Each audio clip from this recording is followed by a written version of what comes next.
ভেজাল স্যালাইন কাণ্ডে স্বাস্থ্যমন্ত্রী ও স্বাস্থ্য সচিবের গ্রেফতারের দাবিতে ডাক্তারদের সাসপেন্ড ও মিথ্যা মামলার প্রত্যাহার এবং ক্ষতিগ্রস্তদের উপযুক্ত ক্ষতিপূরণের দাবিতে সচেতন নাগরিক সমাজের ডাকে কলকাতায় প্রতিবাদ পথসভা হয়। ওই প্রতিবাদ সভায় উপস্থিত ছিলেন রাজ্য বিধানসভা বিরোধী দলনেতা শুভেন্দু অধিকারী। এরপর রাজ্য বিধানসভা বিরোধী দলনেতা শুভেন্দু অধিকারী সহ বেশ কয়েকজন আধিকারিক এবং ক্ষতিগ্রস্তদের মধ্যে একজনকে নিয়ে রাজভবনে যান রাজ্যপালের সাথে দেখা করেন এবং রাজভবন থেকে বেরিয়ে সাংবাদিকদের মুখোমুখি হয়ে শুভেন্দু অধিকারী বলেন, আমরা সিম্বলিক একজন ভিকটিমকে নিয়ে এসেছিলাম তার ফ্যামিলি থেকে, মিস্টার কার্তিক সিং, এর ওয়াইফ শ্রীমতী টুম্পা সিং, তিনি মাম্পি সিং এফেক্টেড হয়েছেন। আপনারা জানেন যে তিনজন ক্রিটিক্যাল, দুজনের তো ডেথ আপনারা জানেন, একজন প্রসূতি মা আরেকজন নবজাতক, আর যে তিনজন অসংখ্য মানুষ এফেক্টে বোঝা যাচ্ছে না। আস্তে আস্তে বোঝা যাবে যে স্বাস্থ্যমন্ত্রী কত ঢুকিয়ে দিয়েছেন বিষ গরিব মানুষ, সাধারণ মানুষ, প্রান্তিক মানুষ যারা সরকারি হসপিটাল নির্ভর তাদের শরীরে। কার্তিক আমাদের জনজাতি পরিবার থেকে আসছেন, মূলবাসী পরিবার থেকে, এবং অত্যন্ত দারিদ্র গরিব মানুষ। তিনি আজকে গভর্নর সাহেবের সঙ্গে মিট করেছেন, তিনি বিচারও চেয়েছেন এবং শুধুমাত্র ডেথ ভিকটিম নয়, যারা এফেক্টেড হয়েছে তাদের কম্পেনসেশনের ব্যাপারে কোর্টও যেমন ভাবছে, সাথে সাথে গভর্নরও যেন রাজ্য সরকারকে ডাইরেকশন দেন এরাও যাতে অ্যাপ্রোপ্রিয়েট ক্ষতিপূরণ পান। আমাদের in details mister Saratchandra Mukherjee জানাচ্ছেন, আমরা মূলত অনারেবল গভর্নরের কাছে যেটা চেয়েছি সেটা বলে বাকিটা উনি ব্যাখ্যা করে দেবেন টেকনিক্যাল পয়েন্ট। এবং এটা একটা প্যান্ডামিকের মতো, খুব ওরিড যা হয়েছে এবং যা হতে চলেছে, খুব সিরিয়াস ইস্যু বেঙ্গলে। এবং এটাতে তিনজন পিজিতে থাকা বা দুজন মারা যাওয়া বিষয় নয়, এটা নাম্বারটা থাউজেন্ডস বা মোর দ্যান 1 লাখ হতে পারে, এটা টাইম উইল স্পিক। তা আমাদের তিনটে জিনিস আমরা অনারেবল গভর্নরকে বলেছি।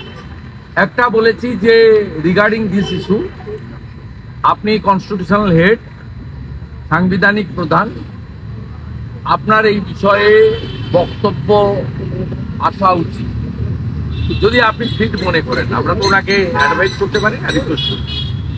সেকেন্ড, আমরা বলেছি যে এই ক্ষতিগ্রস্ত পরিবারগুলো ক্ষতিপূরণ বা প্রপার ট্রিটমেন্ট যাতে পায়, আপনি নিজে নজরদারি করুন। সেটা আপনি ভিজিট করতে পারেন বা আপনি গভর্নমেন্টকে বলতে পারেন বা খোঁজ খবর নিতে পারেন। কারণ আমাদের কাছে ডক্টর বিশ্বপতি মুখার্জি যে রিপোর্টিং করেছেন তাতে এই তিনটে পেশেন্ট এখনো ভালো নেই, তাদের প্রপারলি ইউরিন পাস হচ্ছে। আমরা ইন্টারনালি জেনেছি, এটাও খুব উদ্বেগের বিষয়। কারণ আমি যখন কার্তিককে জিজ্ঞেস করেছি তুমি ওয়াইফকে দেখতে গেছিলে কিনা, বলে যে আমাকে প্রথম দিন একবার দেখতে গিয়েছিল, তারপর থেকে অনেক দিন হয়ে গেল আমাকে দেখতে দেয়নি। আমি আজকে চেষ্টা করব ওকে পাঠানোর, যদি ওর মিসেসের সঙ্গে দেখা করতে যায়। আমরা সেদিনও স্বাস্থ্য ভবনে বলেছি যে আমরা স্ট্রং এবং অ্যাকচুয়াল বুলেটিন চাইছি, মেডিকেল বুলেটিন। পিজি হসপিটালের সুপারে সই করা বা ডেপুটি সুপারে সই করা, আমরা একটা রিপোর্টিং চাইছি যে তিনজন আমাদের দিদি মা বোন কেমন আছে জানতে পারছি। এটা আমরা গভর্নর সাহেবকে বলেছি।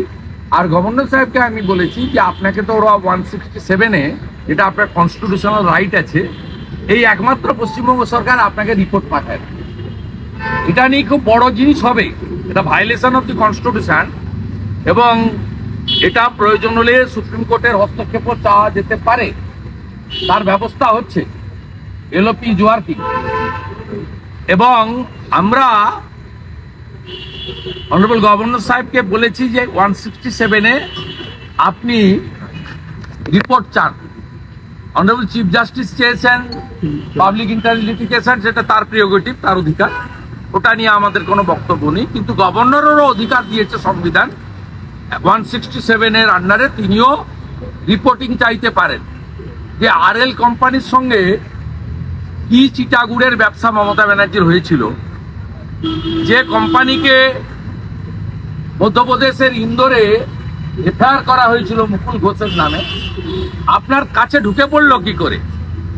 আপনি চোপড়াতে ওদের প্ল্যান্ট বসাতে দিলেন সেলাইনগুলো নেওয়ার শর্তে, 15 সালে ক্যাবিনেটে অ্যাপ্রুভ্যাল করলেন। তাই এগুলো তো জানা দরকার, কতজনের শরীরে এই বিষাক্ত পয়জন ঢুকিয়ে দিয়েছেন, কতজনের কিডনি আপনি খারাপ করবেন, এগুলো গভর্নর সাহেব আপনি দয়া করে একটু 167-এ জানতে চান। Bureau report, ND Bangla news.